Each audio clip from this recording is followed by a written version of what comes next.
Hello, Dr. Fisher here. Today we're going to talk about FAST, which helps you process some intense emotions that may be coming quickly and effectively. So this is a process that's very quick and rapid. It's from the Neuroemotional Technique, which is more specific. And when you work with a practitioner who's very gifted and skilled at it, you can work with very specific, very detailed, in-depth struggles emotionally.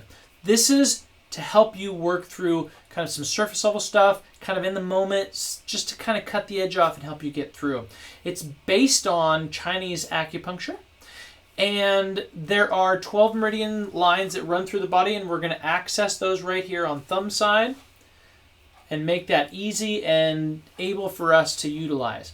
So the basic idea, again, this is not in replacement of therapy or a practitioner. This is just to kind of help cut the edge off. What you're going to do is you're going to take your hand, thumb side up. You're going to put your hand over the top of the other one. And what you're going to do is you're going to think about that thing you're stressed about. You're going to put your hand flat on your forehead just like this. You're going to take a nice deep breath on what you're stressed about. You can do 2 or 3 of those nice deep breaths until that calms down a little bit. And then what you're going to do is you're going to go on the opposite side. Put your hands on your wrist. You're going to take that hand, you're going to put it right flat on your forehead again. You're going to think about that stressor. And that will help you process and kind of cut the edge off and get you through that particular moment. It's Dr. Fisher signing out.